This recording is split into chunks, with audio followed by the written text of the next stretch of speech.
Get me that signal. We need more power.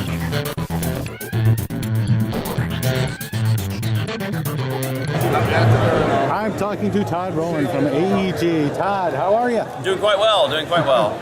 I can see that AEG has got a lot of new stuff here at Gen Con. We definitely do. We've got Trains, Cthulhu, all the pocket games, Card of the Dead, Maximum Throwdown, Ancient Hunter, Numenera for Thunderstone, Eastern Skies for Nightfall, tons of new L5R. It just seems to go on and on. It's actually our largest year as far as new releases go. We've never had this many new products at a single Gen Con. Wow. Well, tell me about Trains first. Well, Trains has been a huge success for us at the show. We brought it over from Japan. The original one released at Essen last year, a lot of people know. It is a deck builder that also plays on the board. So you have to put down your tokens on the board, and a lot of people are surprised when they realize that the actual way to win the game is the board. You know, you can try and play the cards to win, but it doesn't usually work out. You're going to get the majority of your points from the board, and it makes it into a really neat experience, and it's done fantastic for us. Really? Yes, we actually sold out on Thursday and had to have more brought in. So wow, we just nice. Had more brought in this morning. Yeah, so we're extremely happy with the reaction to it. Now, I noticed a few interesting little card games that you guys have. Cards of the Dead? Right, yes, we have a Card of the Dead, which is we're calling them our pocket games. Okay. A lot of people have been referring to them as micro games on sites and stuff, but we like to call them our pocket game line. Card of the Dead is just a simple, quick, kind of beer and pretzels-y card game. You're trying to run away from the zombies faster than your friends do. Trip them, chase the zombies over to them, whatever you got to do to get away before you get surrounded by 7 zombies. It's just fun goofiness. My kids love to play it with me. It's easy enough to play with younger players. We also have Agent Hunter, which is all about it. It's a deduction game, a numbers deduction game where you're trying to root out your opponent's agents in their safe houses before they find yours. But it's a really neat game because it's got a great give and take of information. You have to give up information to get information. And it's a card game. It's a card game, just a basic little card game. It's about $10. Both of those are in the $10 range. Maximum Throwdown, of course, Jason Tagmeyer's new game. We had people playing it all last night in the event hall. You could hear them yelling, the whole time because you're flinging the cards on the table, trying to cover up people and not end up accidentally covering up your own cards because you get new abilities for everyone that you leave uncovered. It's been a lot of fun. We put out the new Cheney edition of Love Letter, the Japanese art edition of Love Letter, which already sold out here, right away for the collectors. Yeah, we reprinted the original art from the original one. We cleaned up the text a little bit. We used a new font, made it larger English text to make it easier for normal English readers. But we did use the original princess and minister. And we actually put the little promo princess with the glasses and the promo prince for the girls who want to, play against, chase after the prince instead of the princess.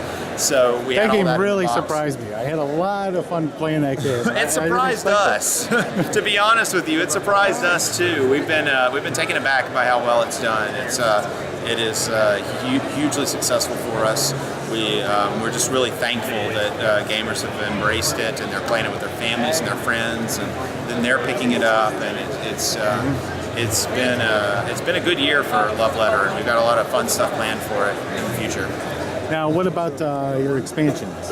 Okay, so we put out expansions for Smash Up. We put out the Cthulhu set. Yes, I got to get the Cthulhu set. Cthulhu has been spectacular for us. We actually had to hold back some of it after Thursday because we wanted to have people have a chance to get it on the weekend. And now we're already running low on it now on Saturday. Wow. It's a great set. It's a lot of fun. People who love Lovecraft stuff are totally into it. People who aren't necessarily fans of Lovecraft have actually really enjoyed just the mechanics of it. I can attest to that. My wife couldn't care less about Cthulhu, but she started playing the cards finally, and she found them to be just incredibly fun combos that you can find manipulating your madness cards. Oh, that's cool. That's good. Yeah, well, I'm a big Cthulhu fan. So. Oh, yeah. So I think you'll like it. And then, of course, we got Numenera for Thunderstone, which is set in Monty Cook's new RPG, which has been a huge success for him and his company, and we're excited to be a part of that world and contributing to that. It's gone over really well. We put out Romance of the Nine Empires, which is not technically an expansion. It's the box set, 15th Anniversary World Edition of Romance of the Nine Empires, based on the Gamers 3 movie that just premiered here. And that has been doing fantastic for us. I know a lot of the the fans of the movie who went and saw it at the premiere the other night have been coming in and buying box after box after box. So it sounds like I'm saying everything's doing great, but it has been. It's just been this amazing Gen Con where everybody's just having fun. Our big game night last night had around 600 people in it, just hanging out, playing games with us. Oh yeah, getting cool swag, and it was a fun night, for a lot of folks. That's cool. Yeah, I know you guys run a lot over there in that game hall. Yes, we do. Well, that's pretty cool. What about the Nightfall expansion? Yes, we just now, and we were actually lucky we got it in when we did. It didn't actually get in until just yesterday, but we got Eastern Skies, which is the 7th Nightfall expansion. It again is a standalone. It can be played by itself. It can be mixed. It's got some great new starting minions that can sub in. Now you can start customizing your starting minion deck a little more. And it's got a lot of new abilities that are using the ghoul tokens that come into play when some people enter the chain. And it's a great set for Nightfall. It moves the setting over to Asia now and shows what's happening in Asia, because we've already seen America and Europe, and so we're going to another part of the globe to show what's happening in Nightfall there. Oh, that sounds great. Did I get it all? I believe that was everything. It's easy to miss because we've had a lot of new stuff we put out. You guys sure have. We just redid Straw. We've re-released Straw as part of our Pocket line, because Straw is a great game for families. It's a fun, quick, pile things on the camel's back kind of game. Yeah, I played that one. And so we're excited to have that. Our small games line has just really taken off, and the retailers like it for the low price points. The customers have liked it because they get a lot of value in game replay for not a lot of money. So we've got a lot coming up in that. We're going to have a Sail to India coming out early next year. As a teaser, it is a 24-card worker placement pick up and move game that plays for 45 minutes. Really? With 24 cards. And it's fantastic the whole time through. It even has like technology advancement and other stuff as you play through those cards. So just what you'll see it's quite an experience for such a small little package.